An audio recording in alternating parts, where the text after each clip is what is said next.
Assalamualaikum warahmatullahi wabarakatuh. Puji syukur kita panjatkan kehadirat Allah Subhanahu wa Ta'ala serta junjungan kita Nabi besar Muhammad Shallallahu Alaihi Wasallam. Jejak demi jejak penelusuran di wilayah Banten pada saat ini tiba di sebuah tempat di pinggir bantaran sebuah muara, yang mana sekitar beberapa meter ke arah depan adalah laut. Letak petilasan atau makam beliau ini bernama Nyimas Gamparan. Ingat ya, makom atau petilasan. Berbeda dengan keramat. Nah, pada saat ini juga akan saya sedikit diterangkan arti makom dengan keramat.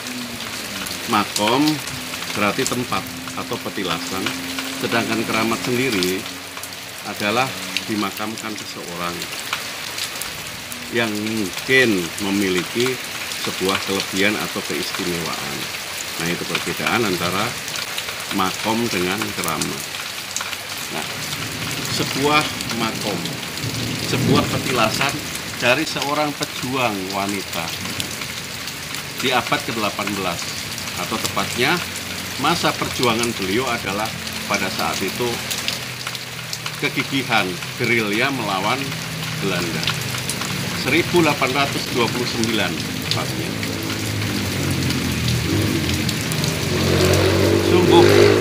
Sungguh ajaib tempat ini. Tidak terkena dampak, apakah itu laut pasang, tsunami bahkan. Mungkin untuk lebih tepatnya, posisi makom ini berada sekitar 3 km dari arah Kecamatan Panimbang. 3 kilo ya dari Panimbang. Nah, silahkan kamera disorot posisi depannya, walaupun ini masih posisi krimis.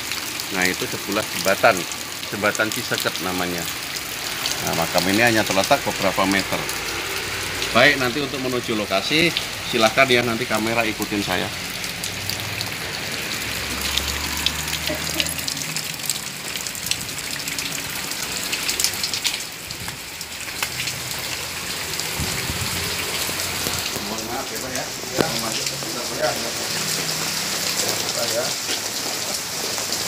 Tahu inilah ya. Ya, baik kamerawan ya, silakan dilihat. Nah, situs petilasan makom Nyimas Gamparan, Jalan Raya Tanjung Lesung, Kampung Ciseket Barat, Desa Mekarsari, Kecamatan Panimbang, Banten. Tadi sudah diterangkan apa yang dimaksud makom dengan keramat. Nah, di tempat inilah dulu pada saat itu Nyimas Gamparan melakukan perjuangan melawan penjajah Belanda hingga sampai ke tempat ini. Terkenal dengan Perang Cikandi serta perjuangan beliau hingga sampai ke daerah Balaraja, namun sempat hingga pada saat perjuangan itu sampai ke tempat ini. Baik, langsung ke dalam makom, silakan.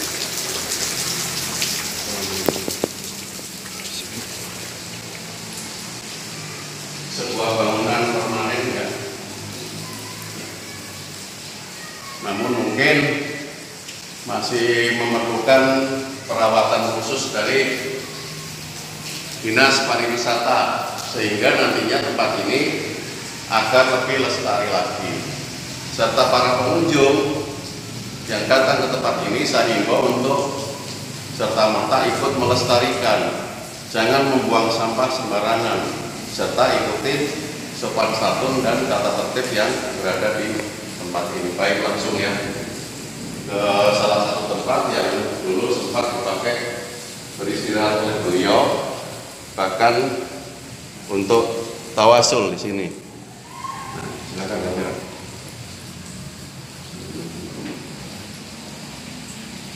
Inilah petilasan atau makom yang dimaksud.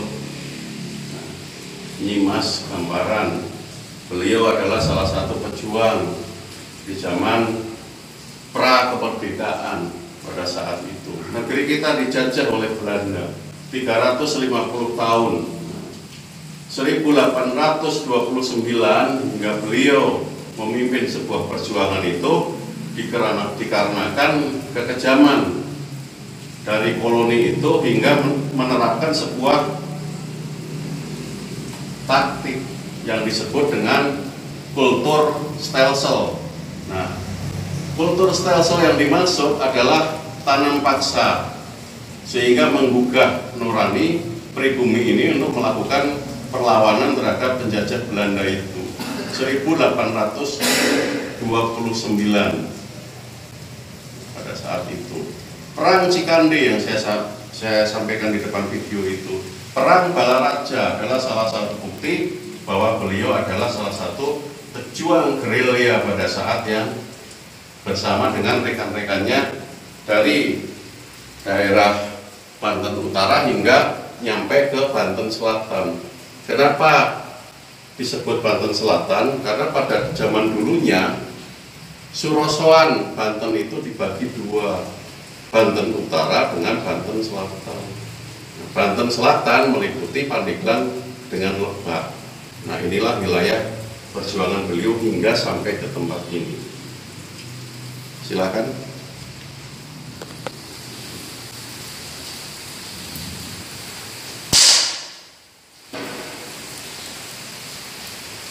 Hal-hal lain yang mengenai gaib ya yang berada di sini memang sedikit ya, saya kupas sedikit aja. 3 ekor buaya putih, buaya punggung, dan salah satu buaya sakti yang sudah bisa menyerupai seorang manusia. Tapi tidak masalah, kalau itu mungkin menambah kelestarian tempat ini. Nah, mudah-mudahan untuk kedepannya tempat yang bersejarah ini semakin lestari, semakin maju, sehingga kegiatan ini memberikan dampak yang baik atau positif, memberikan kemajuan di tempat ini, sehingga generasi yang akan datang mengenal wilayahnya, mengenal lingkungannya, serta tamu-tamu yang berasal dari luar Pandeglang ini lebih menghormati lagi tempat ini. Mungkin cukup sekian dari saya pribadi, Wawan Dewangga Channel. Bila mana ada kata yang salah, mohon maaf yang sebesar-besarnya. Wassalamualaikum warahmatullahi wabarakatuh.